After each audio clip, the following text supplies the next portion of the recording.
Lección Divina del 13º domingo del tiempo ordinario, que corresponde al Evangelio de Marcos, capítulo 5, versículos del 21 al 43.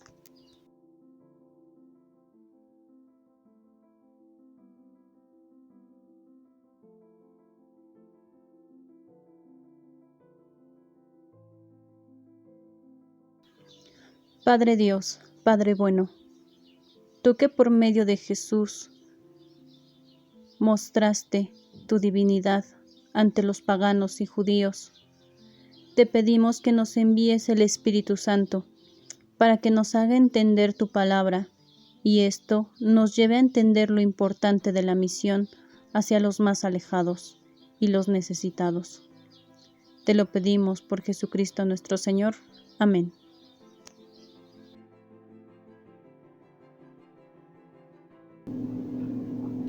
Del Santo Evangelio según San Marcos.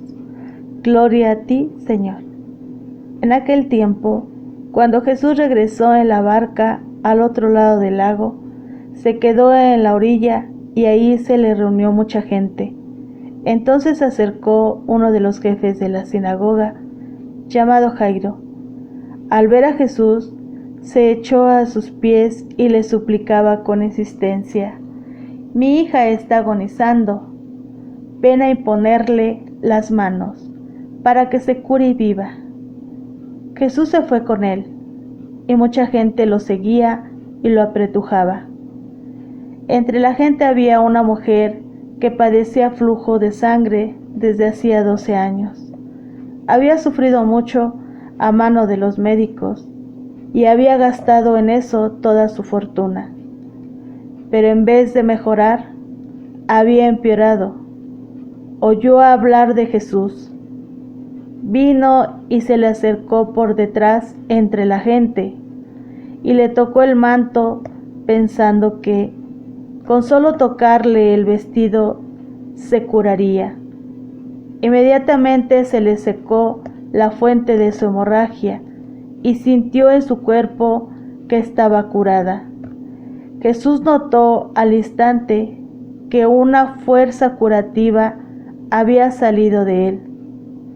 Se volvió hacia la gente y les preguntó: «¿Quién ha tocado mi manto?». Sus discípulos le contestaron: «¿Estás viendo cómo te empuja la gente y todavía preguntas: ¿quién me ha tocado?».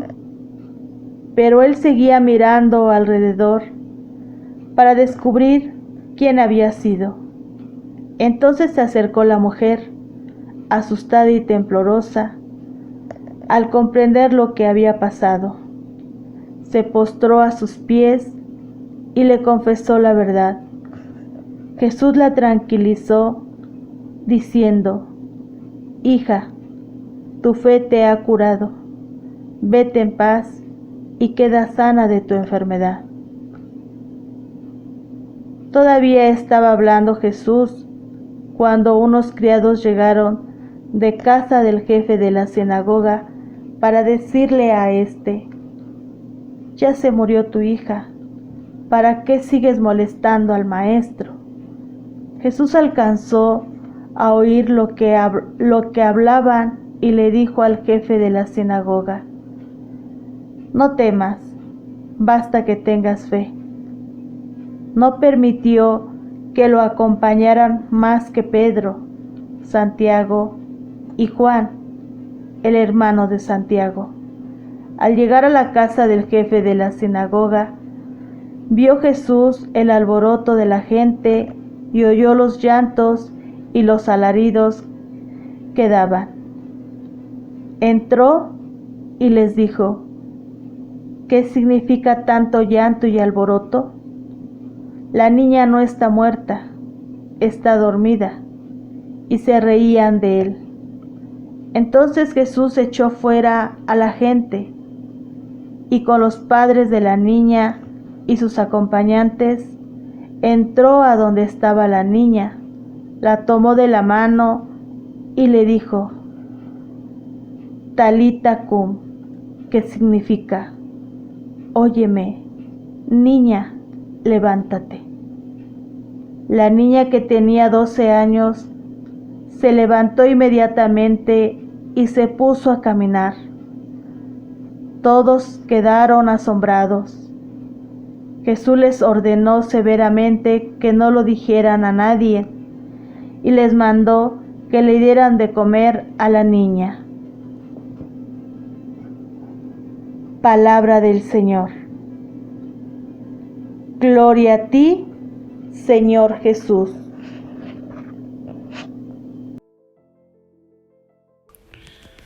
Después de haber elegido la frase o palabra que más nos llamó la atención, ahora nos vamos a ver qué dice el texto.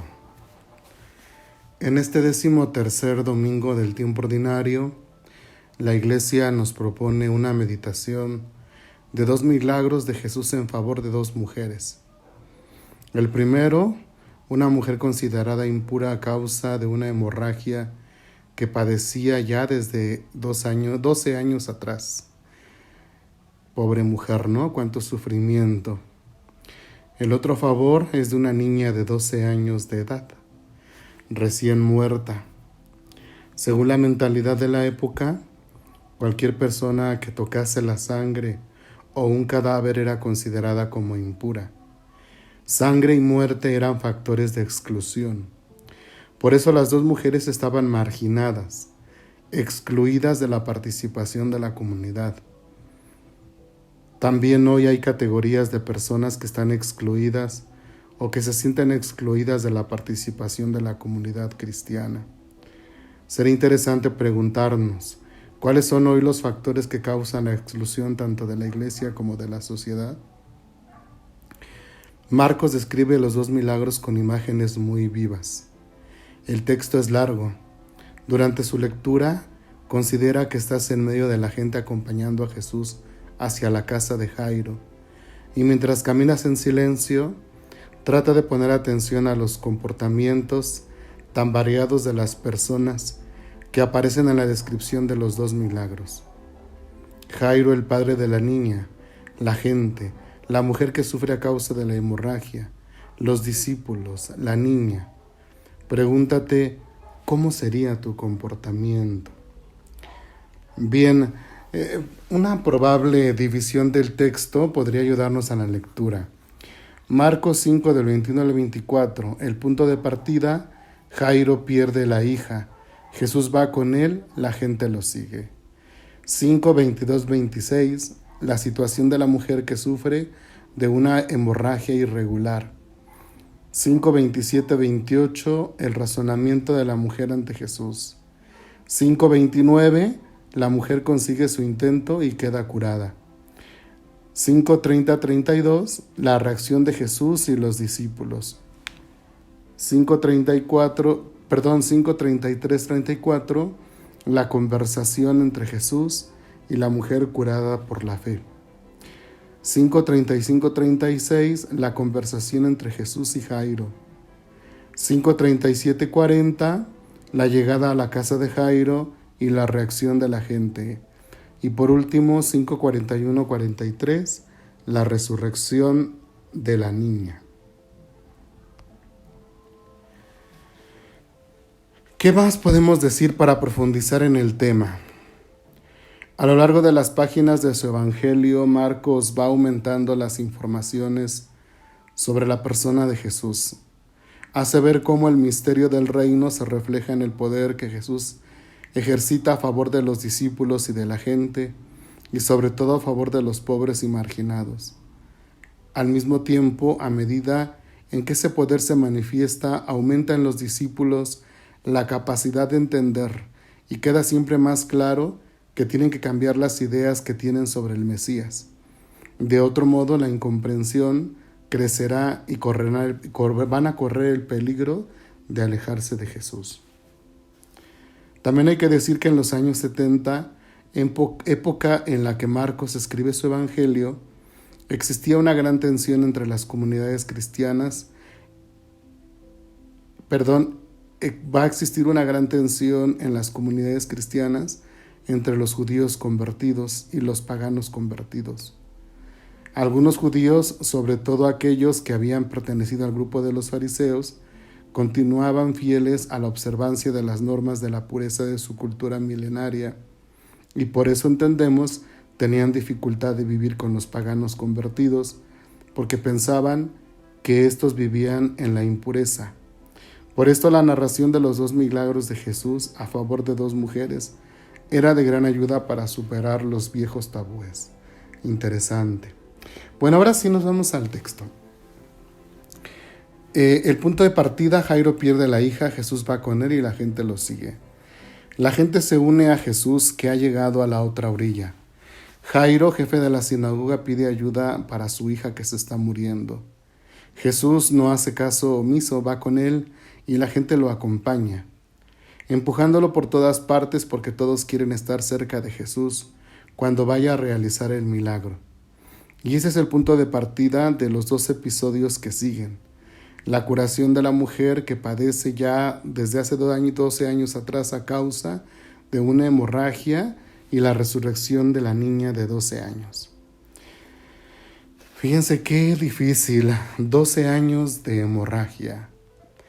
Por esto, esta mujer vivía marginada, porque en aquel tiempo la sangre convertía a la persona en impura y a quien la tocara también. Marcos dice que la mujer había gastado toda su fortuna con los médicos, pero en vez de mejorar había empeorado. Podemos decir una situación sin solución. Creo que en la pandemia, en el primer brote, muchas personas vivieron esto. Gastaron todo y no pudieron incluso ni rescatar a sus seres queridos que murieron. Un texto muy semejante, ¿no?, a muchas personas que experimentaron el dolor. Bien, seguimos. Ella había sentido hablar de Jesús. Nace en ella una nueva esperanza, es decir, una oportunidad, una solución, un camino nuevo. Y por lo tanto se dice entre sí misma: si consigo con tan solo tocar su manto seré curada. Fíjense, una fe muy atrevida, una fe arriesgada. No espera que Jesús se acerque o la toque. Ella piensa que con tan solo tocar su manto. La doctrina de la época decía: si toco su manto quedaré impuro. La mujer piensa exactamente lo contrario. Signo este que demuestra mucho valor, signo también de que la mujer no estaba completamente de acuerdo con lo que las autoridades enseñaban. La mujer se mete en medio de la gente que apretujaba a Jesús por todas partes y casi sin ser vista se arriesga a tocar a Jesús. Precisamente en aquel momento advierte que su cuerpo ha quedado curado.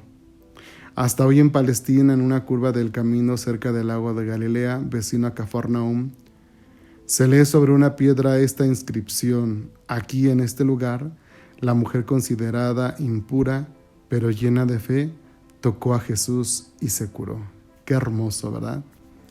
Bien, también Jesús siente que ha salido de él una fuerza y pregunta: ¿quién me ha tocado?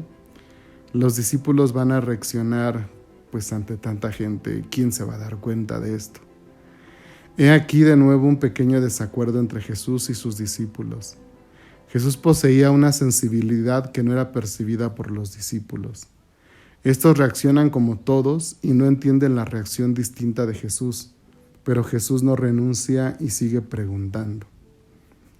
La mujer se ha dado cuenta que ha sido descubierta. Es para ella un momento difícil y peligroso, pues según la creencia de la época, una persona impura que como aquella mujer se mete en medio de la gente contaminaba a todos tocándolos simplemente, es decir, convertía a todos delante de Dios en impuros. Por eso el castigo era que podía ser apartada y apedreada, imagínense. Pero a pesar de esto, la mujer tiene el valor de asumir lo que ha hecho. La mujer, llena de miedo y temblando, se le echa a los pies y confiesa la verdad. Pero aquí vemos la respuesta de Jesús, que va a pronunciar entonces su palabra final diciendo hermosamente, fascinantemente: hija, tu fe te ha salvado. Vete en paz y queda curada de la enfermedad. Hermosas palabras, muy humanas, muy cercanas. Con la palabra hija, Jesús acoge a la mujer en la nueva familia, en la comunidad que se forma en torno a él. Sucede lo que ella pensaba. Jesús reconoce que sin la fe de aquella mujer no hubiera podido obrar el milagro. Bien, siguiendo con el texto, se lee: en el preciso momento llega el personal de la casa de Jairo para anunciarle que su hija ha muerto. No hay necesidad, por tanto, de molestar al maestro. Para ellos la muerte era la frontera y Jesús no conseguirá superarla. Jesús escucha, mira a Jairo y le aplica lo que apenas ha visto. Esto es, la fe que es capaz de hacer lo que la persona cree. Lo que la mujer había hecho anteriormente ahora se le exigirá a Jairo y le dice: no temas, solamente ten fe. Jesús se separa de la gente y solo permite a algunos de sus discípulos estar con él cuando llega a la casa de Jairo y dirá: la niña no está muerta, está dormida. Por supuesto, todos se van a burlar. La gente sabe cuando una persona está muerta o cuando duerme. Nos recuerda un poquito a la risa de Abraham y de Sara, o sea, de aquellos que no consiguen creer que nada es imposible para Dios. También para ellos la muerte es una barrera que no es posible superar. Las palabras de Jesús tienen un significado mucho más profundo. La situación de las comunidades del tiempo de Marcos parecía una situación de muerte. Ellos debían escuchar: no estáis muertos, estáis dormidos, despertaos. Jesús no da la importancia a la risotada y entra en el cuarto donde se encuentra la niña. Entra él, los 3 discípulos y el padre de la niña. Jesús toma de la mano a la jovencita y le dice: Talita cum. Y ella se levanta. Gran conmoción. Jesús conserva la calma y pide que le den de comer a la niña. Curación de 2 mujeres. Una tiene 12 años y la otra 12 años con hemorragia. 12 años de marginación. La exclusión de la joven comienza a la edad de 12 años porque empiezan las menstruaciones. Comienza a morir. Jesús tiene un poder mayor y la resucita. Levántate. Este texto, hermanos, tan significativo, también nos tiene que llegar a pensar, decíamos al principio, sobre la marginación. En el Evangelio vamos a encontrar a muchas mujeres marginadas: las prostitutas, la mujer encorvada, la mujer considerada impura, la mujer, la samaritana, en su consideración de herética y también de varios maridos, la mujer extranjera. En fin, tanta marginación de mujeres y de otras personas más que van a ser reconocidas no por la sociedad que solo los margina, será Jesús el que los reconoce y el que los acerca. Al principio de la reflexión decíamos que en estos tiempos quienes viven la marginación. En algún momento, que al inicio de la pandemia, creo que los enfermos por el COVID fueron los más marginados. Las familias, por la misma situación del peligro del contagio, fueron excluidas. No nos acercábamos por el miedo. Y mucha gente se sintió excluida, sola. Mucha gente no veló a sus muertos, incluso se fueron entregados en cenizas. No hubo velorio, no hubo acompañamiento, no hubo solidaridad.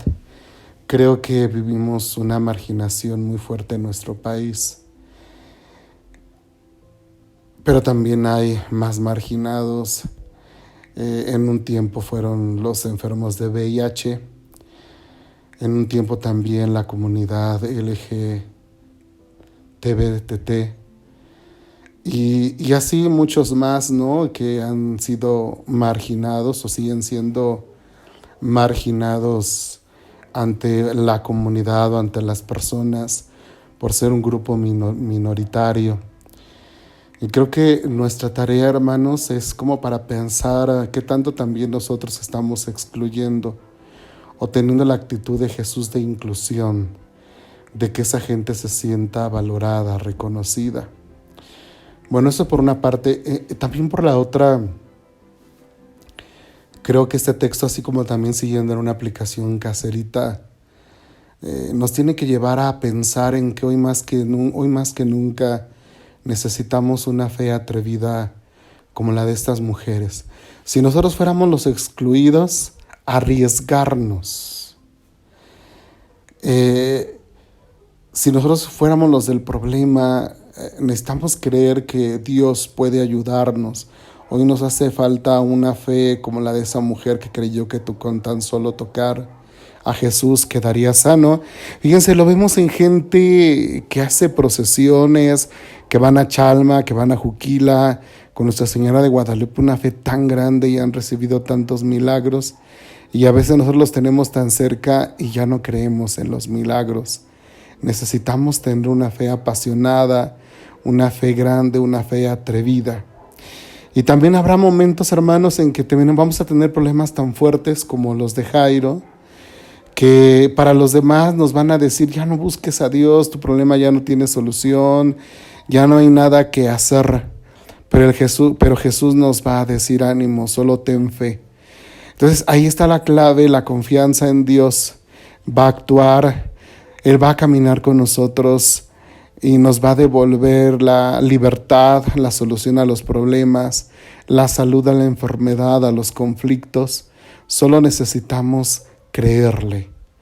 Pues pidámosle a Dios que aumente nuestra fe y que este milagro con estas dos mujeres nos haga pensar a todos por igual que Dios no nos ha abandonado, que seguimos bajo su mirada y que espera que también nosotros le demos una respuesta de fe y pensemos en los marginados y excluidos.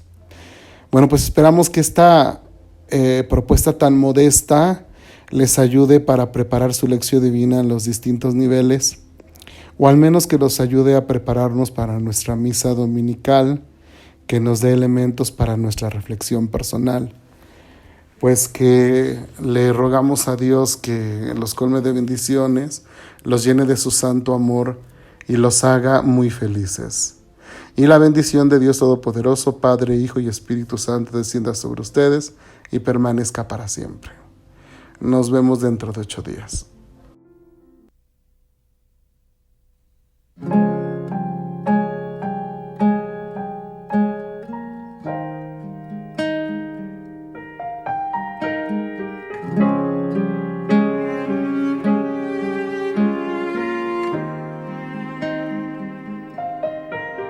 Hay una mano que conmigo está cuando no tengo fuerzas, y sin pensarlo me ha de levantar cuando llegan las pruebas. Hay una mano que ayudó a Moisés y el mar lo dividió en dos, y es la misma que hoy me acompaña, es la mano de Dios. Hay una mano que conmigo está cuando no tengo fuerzas, y sin pensarlo me ha de levantar cuando llegan las pruebas. Hay una mano que ayudó a Moisés y el mar lo dividió en dos, y es la misma que hoy me acompaña, es la mano de Dios.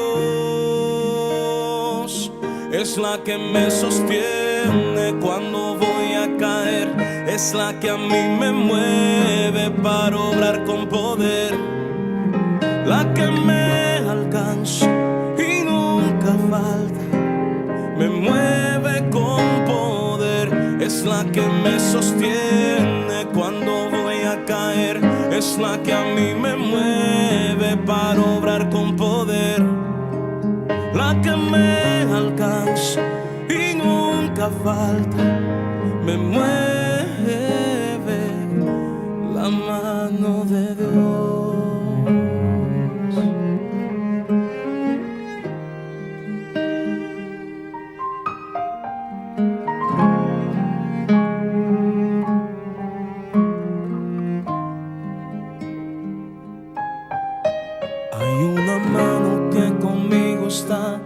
cuando no tengo fuerzas. Y sin pensarlo me ha de levantar cuando llegan las pruebas.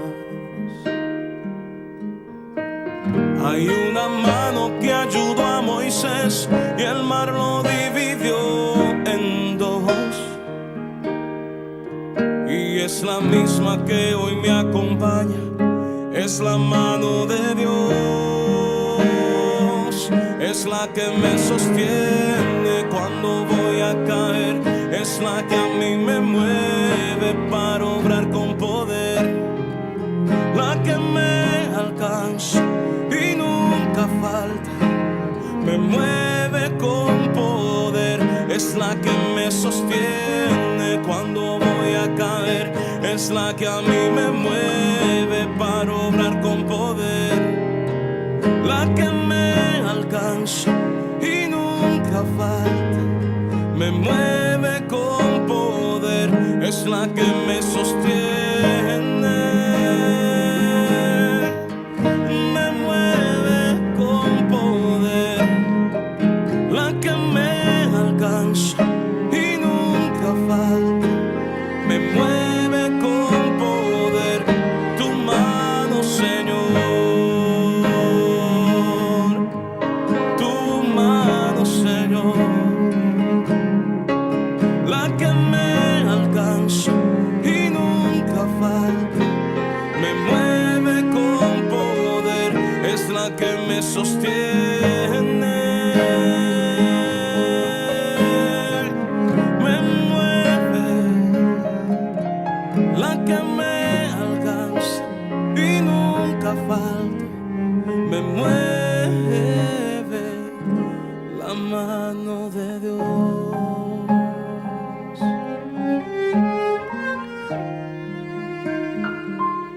la mano de Dios.